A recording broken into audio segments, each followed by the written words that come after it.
Hello there, everybody, and welcome to another special episode of the Horror Hangout, a podcast where film fans get together to talk about all the best and worst that horror has to offer, and sometimes, when we're super lucky, get to chat about with some of the filmmakers as well. I am here today with Chris Baker and Matt Fitch, two of the writer-directors of upcoming short film that's having its premiere, gentlemen, at Glasgow Fright Fest. Trick, World Correct. premiere. Yeah. how are you both doing, gents? Well, I hope. Very good. Very good. Yeah. Really, Thanks. really good. Yeah. Amazing. So we are Fright Fest Glasgow. The beginning of the Fright Fest schedule for the year is almost upon us, and you guys both have one of your shorts now. I've been lucky enough to see Trick. Spoilers, everybody. I liked it very much. It was a lot of fun, mostly because as a guy in particular, you gotta love magic, haven't you? Yeah. Oh, we're kind of, yeah, we're into it. Yeah. As the kids say, we're really into magic. Yeah. Well, Yeah. magic with a K, as Chris always Yeah. specifies and tells me it has to be. Got to have the K, otherwise it's Yeah. not real magic, is it? Yeah, exactly. Anything is improved by substituting a C for a K, at least in two examples I can think of, magic and combat. K's in there, you are bang on. Um, let's talk a little bit about your background as, let's start with film fans before we get to filmmakers. Are you horror genre fans in your personal lives, and when did it all go wrong? When did it happen to you? This is Right. something that comes up a lot, right? I am a horror fan now, but traditionally I would have said I wasn't. And I think that's just the nature of that word. It's so broad, right? And even now we get it. Like sometimes we go, oh, do we really want to label this as a horror or ourselves as horror filmmakers? Because that puts people off, but it also attracts people. So I would have, like a few years ago, I would have said no, but then I realized I am, and I always have been.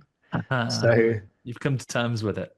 yeah, basically. Well, I've just learned to understand that the genre is really, really stretchy and it can fit loads of different things in it. So I think most people probably are horror fans. But yeah, yeah, I'm a horror fan now. It's a really good vehicle into filmmaking. I got in through Evil Dead too. I just was enamored with that film.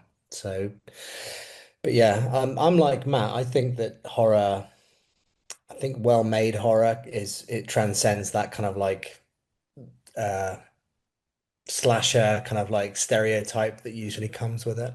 There's an intelligence in horror. Yeah. And I think that's the thing. And we look at the awards and we look at them describing things as elevated horror or whatever else you want to call it. I think horror in itself is just fine. Like there are lots of wonderful messages and wonderful creativity that goes into the genre Yeah. already without having to put a prefix on it there. But Yeah. glad to have you both on board, not only as fans, but then making horror movies as well. Um, where did it start for you both as creators? Chris, I'll turn to you first on this one.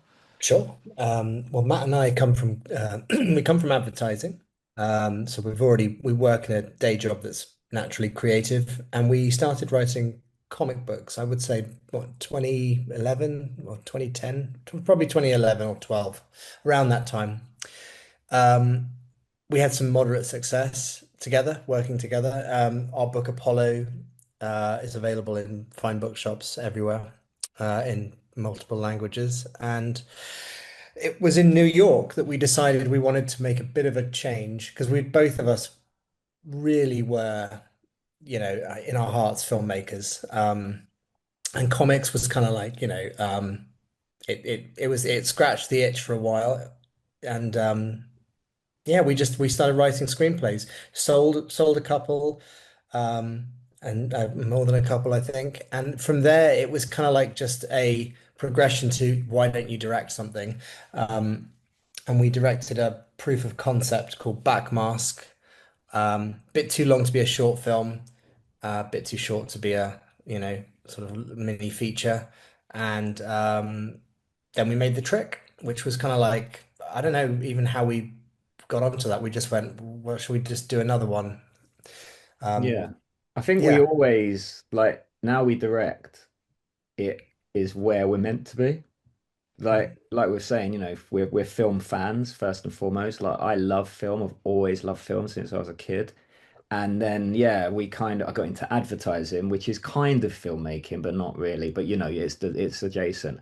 And then we got into comic book writing because we love comics as well. And that's sort of film adjacent too, because it's like words, it's pictures, it's dialogue, but it's not quite a film. I studied animation, which is also sort of filmmaking, but it's a different way. So it was all this sort of roundabout way of just getting to eventually get into where we were like probably meant to be, Yeah. what it feels What a like. journey as well. And obviously, so many great methods of storytelling. And for the benefit of the listeners, if I've looked like, Dr. John Watson at the end of a Sherlock story as two worlds collide in my mind, gents, I've met you here to talk about horror movies. Of course, we've met before in another world from the world of comics. If I didn't have a background blur on, you would see a copy of Apollo on my shelf behind me. Oh I'll have wow. definitely run into you at Thought Bubbles Oh, I over love it when previous that shit years. In the happens. world of There you go. comics, Yeah. Well, yeah. So comics is it's not how we met, but it's how we creatively began working together. Yeah. And, but like I said, I feel like it was always a substitute for filmmaking. And, films is hard to make. You need money to make it. You need crew. You need loads of people. Whereas with a comic, you need an artist and a writer. And sometimes you can be both those things, right? So it seemed like a better place to start. And yeah, eventually we just sort of realized that we wanted to break out of the page and into something a bit more. yeah. And from a Yeah. writing perspective, isn't it wonderful to go, right, I can only have a static image. If I need a movement here, I'm going to need to do two panels and having to cross those. Oh, they can actually just do this in the camera. People can move. Yeah, yeah, It's about as satisfying a feeling as possible because we would wait months for page upon page to see our completed narrative, and then you can just sit in the edit and watch a cut, and it's beautiful. It's a wonderful Magical feeling. stuff. Speaking Yeah. of magical stuff, didn't even do that on purpose. Let's talk a Segway. little bit about Trick, shall we? So, where did the idea come from?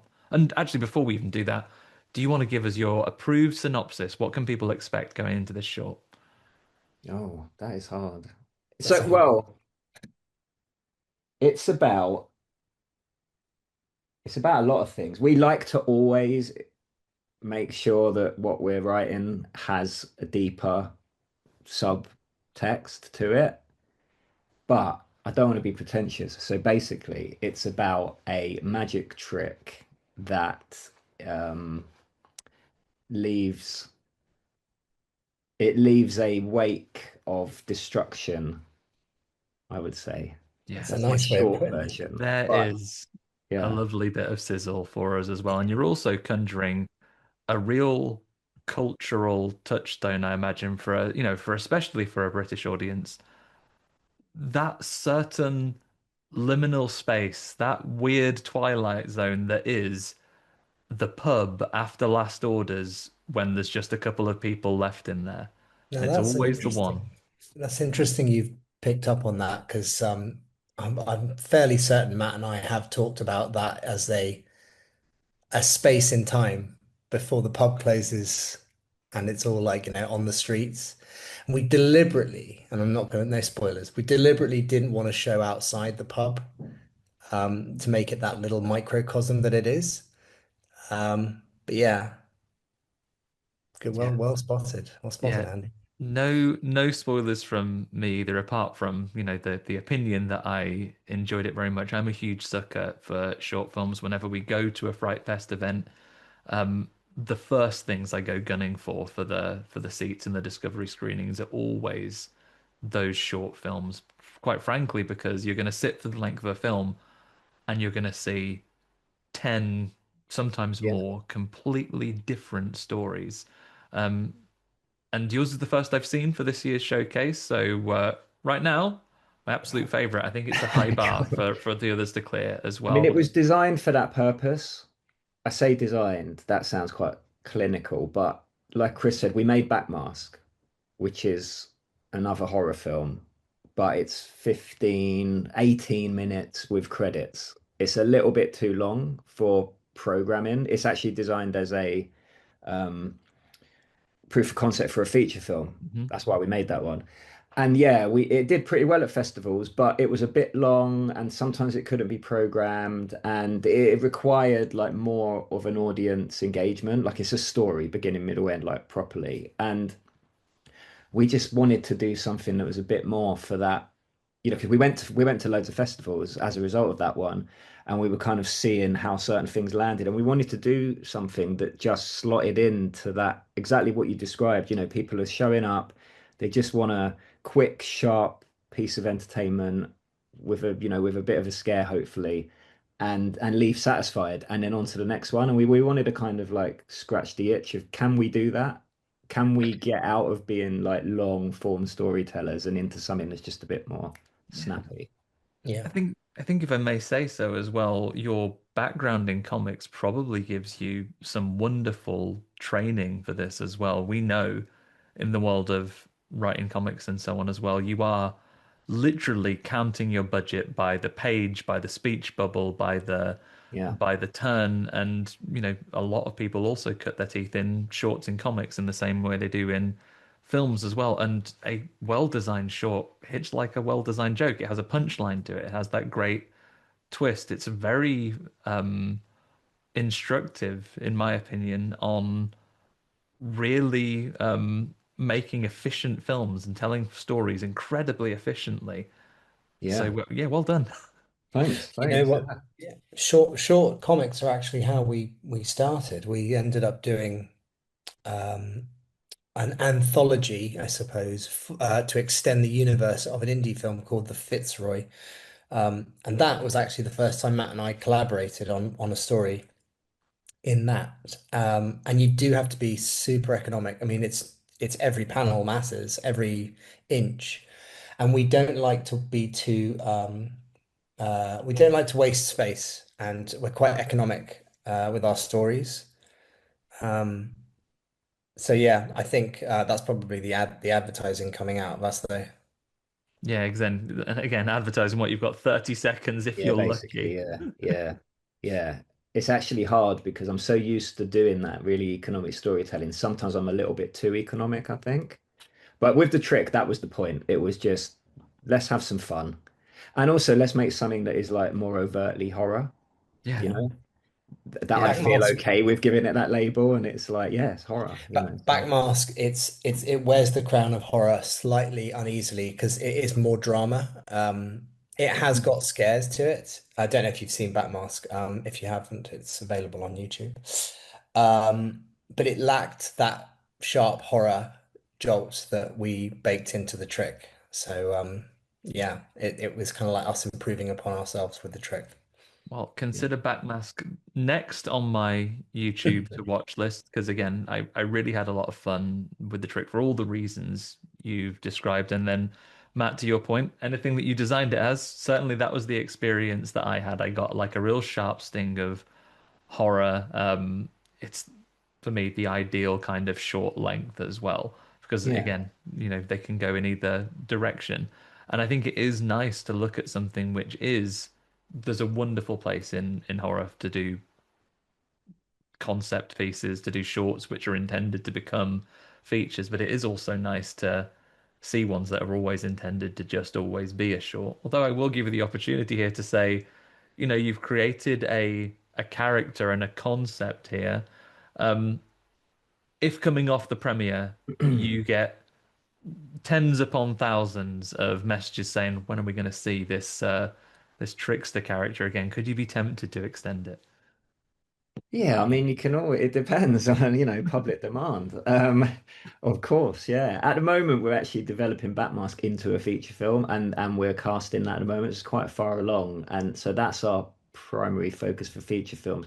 But yeah, listen, you got to go where the people want you to go, right? I mean, I hope that people respond to it in that way. That would be amazing if people wanted more. I mean, we all good films and horror have more outside of the main story, hopefully, and some depth. So we've had a lot of comments on the main character, the man in black or the magician. Um, he has a backstory that we worked out in depth with Rowan Polonsky, the actor, that isn't on the screen. Yeah, but we all know it, and yeah, so it would be fun to go into in a little bit more detail maybe that one day. that's a good segue into just the process on this film was Matt and I spent probably more time than on any other thing working with the actors and just f figuring it out. It is a very simple story, but there's a lot of depth. And I mean, look, Rowan just turned up with that accent and he gave us somebody.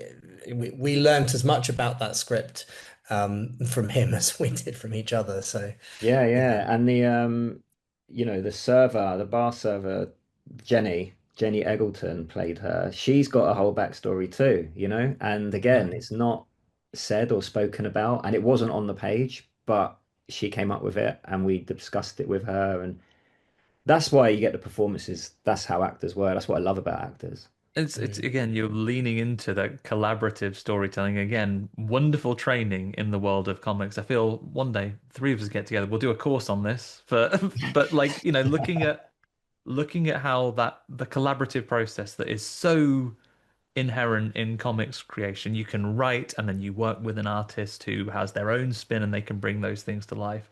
As Yeah. someone who watches an inordinate number of horror films and films in general now in the course of doing this podcast, you can tell when a character is being performed as is written on a page and they've just had their lines written and maybe, half a page of profile, or you can see when a character has been discussed and fleshed out. And it really does make the difference with how these characters come across on screen. And you know what? Before your films even come out, I'm going to give you a comparison to the most highly Oscar nominated film of all time at time of recording, Sinners. For me, that is why Sinners was so Yeah. effective because there are characters that you see in a fleeting moment that are in single scenes.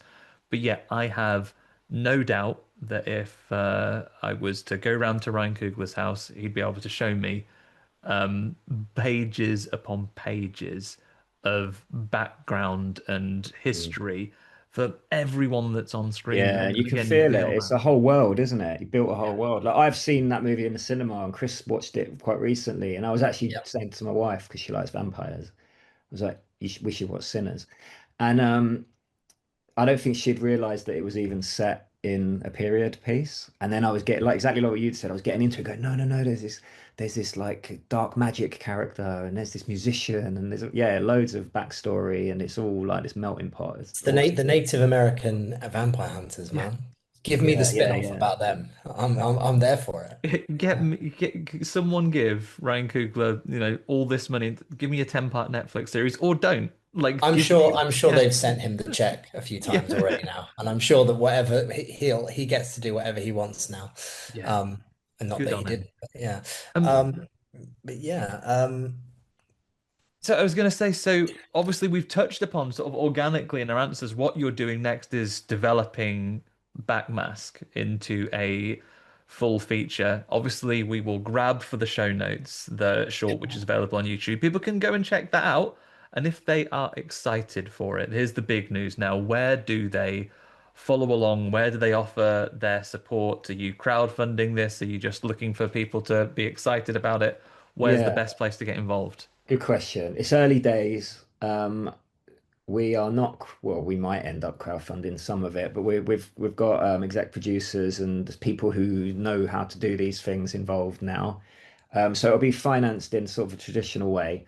But we have probably Backmask Pictures Instagram. So that's the production company, which we've founded with some other people off the back of Backmask. It's a bit silly. We're giving it the same name, which is a bit of confusing, but it's called Backmask Pictures. Um, there's an underscore in there somewhere, isn't there? there's an Backmask underscore. underscores pictures Yeah. Instagram is probably the best place to follow us. There's also backmaskpictures.com, which I think you can see the film, the short film on. So that's probably the easiest way to get there. Mhm. And all updates will be as they come in. I mean, like I said, it's at the moment we're casting, so there's no official announcements, but we'll be updating everyone through that in due Amazing. Yeah. Well, course. expect one more follower shortly after we Thank finish you. this Yeah, we call. need them. It's all good. Now, Yeah. Matt, I know you have more of a hard stop than Chris. So I'm going to turn to you first in case you have to drop for our final Sure. big important question that I ask in every one of these interviews.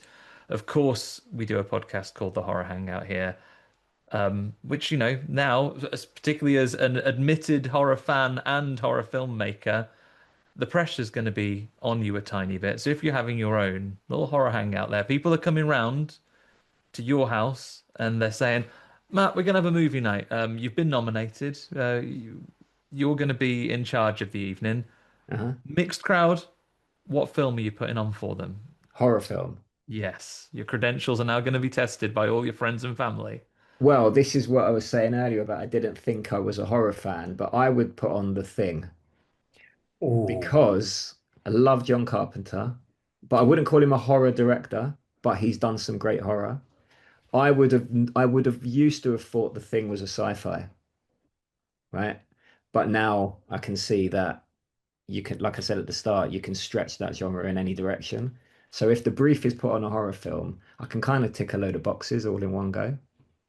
So that's what I Amazing. go for. Yeah. Perfect. Good choice. Hard one to beat, but can Chris do it? The same question to you. Mixed crowd, they're coming round.